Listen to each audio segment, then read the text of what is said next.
Today I rip off Film Riot, mess around with interdimensional technology, and I show you how to do it.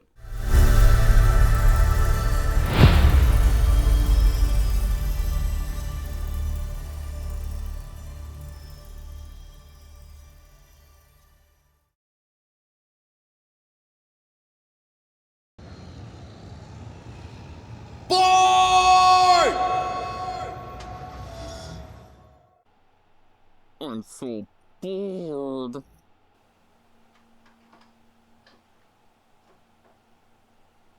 No, nuh-uh, nope, no, nuh-uh, no, nah, nope, no.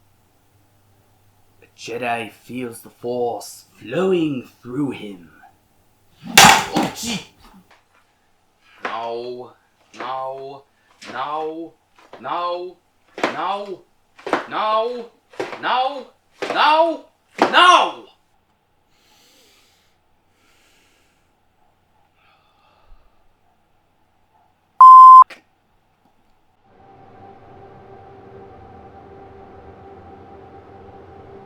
There's nothing to do. This year sucks.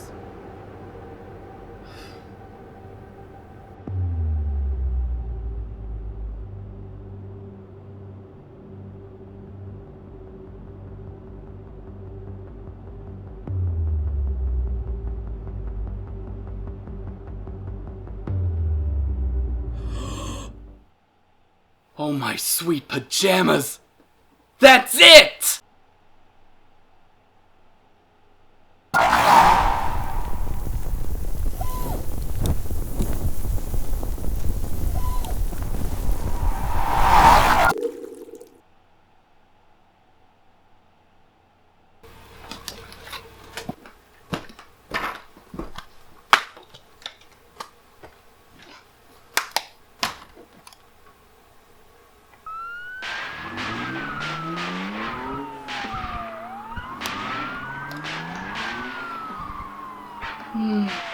This isn't so bad.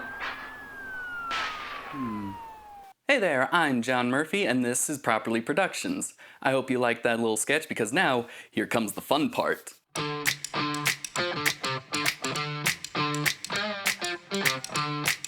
For this effect, I only needed two things, a blue screen and a portal gun.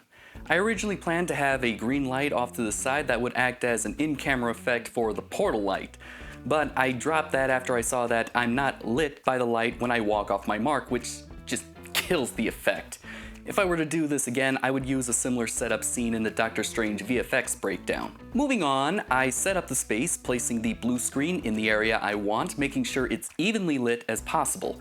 Then I light the area where I'll be standing in and adjust the brightness to a comfortable level before moving on to lighting the background to simulate sunlight through the windows. Which, turns out I didn't really need to do that, but, you know, better safe than sorry. Wubba lubba dub dub! Now that everything is just right, I film myself firing the portal gun. Once I'm happy with it, I'll remove the blue screen to get my clean plate. This is a very important part when it comes to keying, as it allows you to remove unwanted objects in your shot. So don't forget it. Now with my footage shot, I throw it into my compositor of choice, which for me is HitFilm Pro, but you can do this in the free version, which requires you to purchase some add-ons. But of course, you can also do this in other programs like After Effects or DaVinci Resolve. Most of the techniques used won't change, just the terms will. Holy it works! The first thing I'll make is the portal core. To do that, I'm going to add a white plane and use the circular mask. Export it as a PNG file, then import it back in. Then I'll apply the iris transition and change the shape to pentagon. I got this idea from another YouTuber who found an ingenious workaround to the limited mask shapes in the software at the time. Now, I made this before HitFilm made an update that fixed this little problem, but if you're still interested in motion graphics and looking for some free software, links below. After a lot of messing around, I got as close to a star as I could, setting rotation to 35, curvature to -1.5, and pinch to 1, and just like the circle, export, then import. Next, I made a composite shot, named it Portal Core, dropped in my star graphic, and then added a bulge effect. I set the bulge to around -1.5 and radius to 537. Then I added a black plane on top and dropped in fractal noise. From here on out, it's all personal taste. I changed type to smoke and set the blend mode to multiply. Finally, I added an energy distortion to a grade layer, adjusted the settings, and reduced the wind speed to 0. Next, I made another composite shot, renamed it Portal Main, then added in another black plane and named it Portal. Just like with the core, I'm going to use fractal noise, but this time changed type to energy. I dropped in the core composite, adjusted the scale, and then I duplicated it twice, renaming the layers yellow, green, and black. Then to add some variety, I'll rotate the stars and change the scale. Next, I added a tint to each of them, yellow to yellow, green to green, and black to a dark green. Change the base to an emerald green and set all tint amounts to 100. Once I finish that, I'll pre-comp the 3 cores, then change their blend mode to screen. Then I added an energy distortion to the base and played around with the settings until I got the look that I wanted before adding the twirl effect to the core and keyframing the rotation to do 3 full rotations throughout the whole comp. Hiccup. Make any adjustments that you see fit, like changing blend modes and scale to the cores, and now I'll add a circular mask to the core pre-comp, invert it, then feather it a bit. After that, I added a grade layer on top and dropped in heat distortion to blend everything together. Now I'm going to add Big Fire 2 from Action VFX, desaturate the color and change it to screen. I'll drop in the polar warp effect and set the radius to the size of the portal and decrease the end radius. Then I'll duplicate it, rotate the second one, and pre-comp both of them and name it Big Fire. I'll add a green tint to Big Fire, change amount to 100, and change the blend mode to add. Finally, to tie the whole thing together, I'll drop in radial blur to the top grade layer. And it's looking good, but I'm not happy with the size of the fire, so in the Big Fire pre-comp, I'll change the polar range to 300 and end radius to 0 of the top layer and do the same thing to the bottom, then go back to the main comp and lower its opacity to 50. And there we go, a wormhole to another dimension. Now we can move on to the portal effect. To do this, I made a new composite shot set to 24 frames per second, then added my 3 clips to the timeline with my clean plate on the bottom. Now comes the rotoscoping. I'll start by adding a white plane and add the fill color effect and change the white to green and lower the opacity.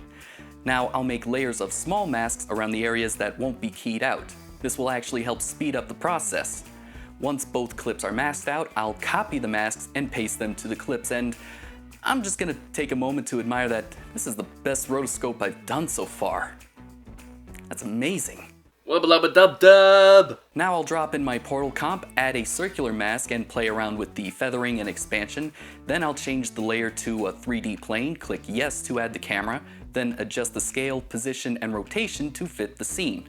Next, I added 3 copies of the glow effect and set each one at different thresholds and radiuses.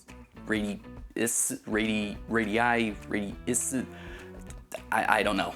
Ricky Ticky Tavi. Then I'll duplicate the portal layer, naming it Portal Ring, and add Video Copilot's free Saber plugin that's now compatible with HitFilm, and this thing, oh my god, it's so awesome. I'm gonna change the core type to layer masks and change the composite setting to transparent, then use the preset Ghostbuster and play around with the settings. I ended up with core size of 2.6, glow spread at 0.15, and changed both the glow and core distortion to fluid, decrease the wind speed to 0, and mess around with the core distortion. After that, I keyframed the scales to grow and shrink over time, then pre-comped both portal layers so that I can keep track of them. Inside the portal pre-comp, I'm gonna add a Bezier warp effect to the main layers and keyframe the points to start at the center and open up over a few frames. And then I'll copy and paste them at the end and reverse them to make it look like the portal is closing.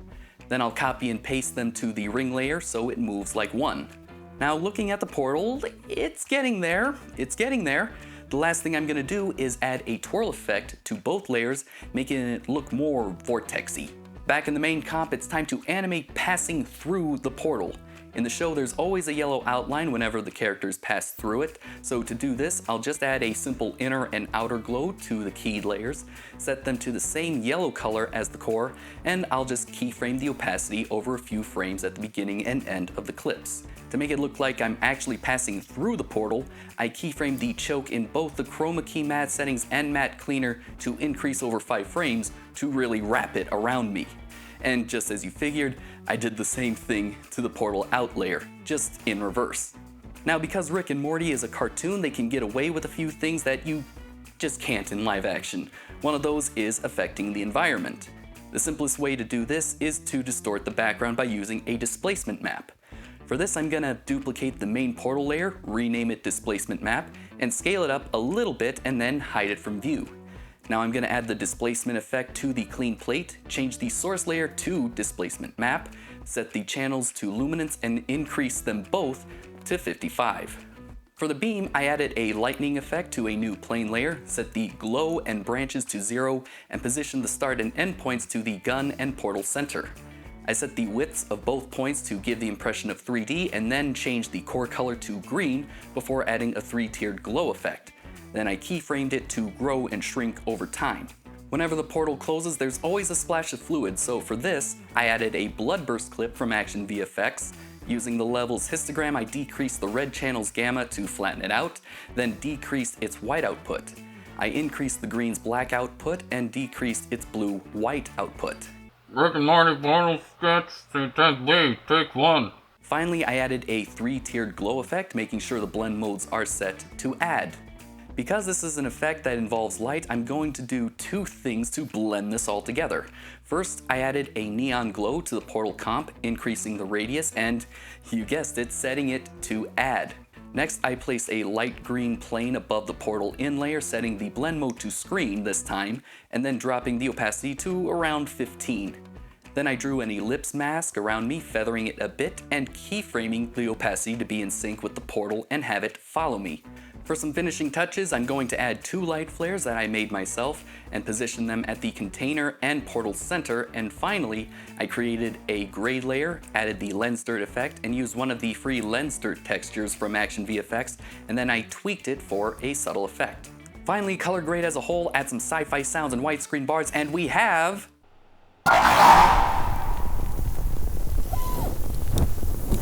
And that's the way the news goes. And that's it for this episode. If there's an effect you want to see, you can find me on Twitter or email me at this address, and I'll see you next time on Properly Productions.